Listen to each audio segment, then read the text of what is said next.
Right, thanks for coming back to another video about the AE-1000W from Casio.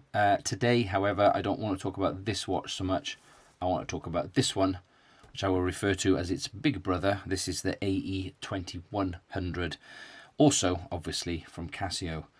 Immediately you will see the similarities. That's because both these watches have the same module inside, and that module provides exactly the same functions, which I won't go into in this video. But basically this is a world time watch, so you've got multiple time zones, you've got 5 alarms, you've got a stopwatch, a timer, all those things that you'd expect to see from Casio World Time, such as this, or a Casio Royale or something. So let's leave the features aside, and what we'll do at the moment is we'll talk about the more of the physical nature of this product, which is what sets it apart.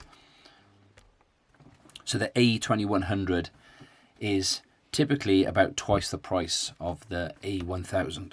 The list price on the Casio website, I think, is upwards of £60 for this watch, which firmly puts it very close to the G-Shock price range. And quite honestly, this is as rugged as my G-Shocks that I wear. I mean, I don't run over them with tanks or anything, but I think this is a pretty rugged watch, and I'm just going to sort of show you why, and why Casio justify the extra price for these watches. So first of all, what you'll notice is this watch is a little bit larger. So let's start with the dimensions.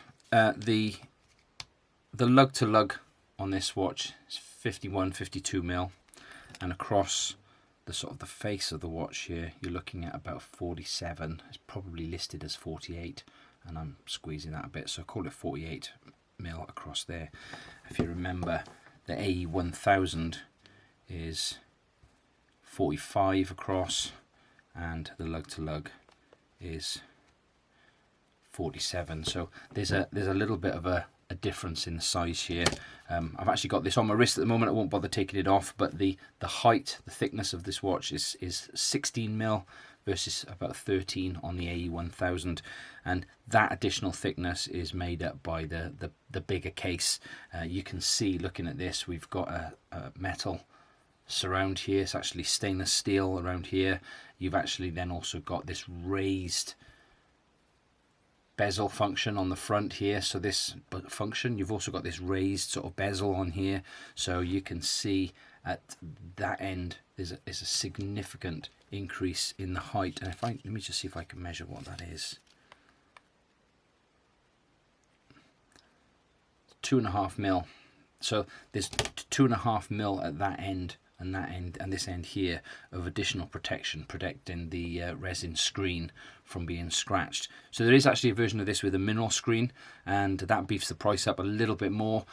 So it means that you can really pimp one of these watches up by going up to one of these and making it quite a substantial watch. And I think the one with the mineral display weighs up over 100 grams. It's a really good sturdy watch. It's on my watch list when the prices come down. So I will take it off here and show you. The strap is a little more formed and a little bit more rigid. So it's, again, this sort of like is the G-Shock nature of the strap, so that you don't get that banging. If you drop the watch, it won't land flat that way.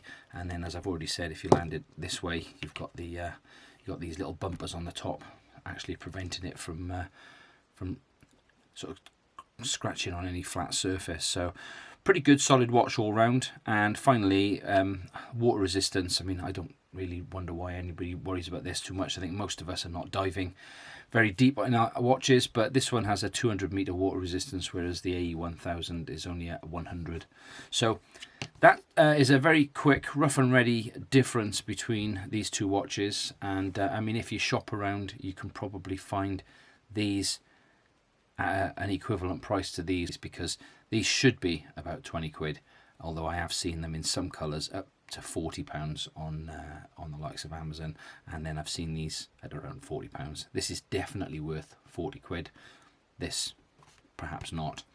Anyway, that's it for today. Come back tomorrow for more AE-1000 goodies. Let me know below if you've got either of these watches, and which one you prefer and why. Autofocus.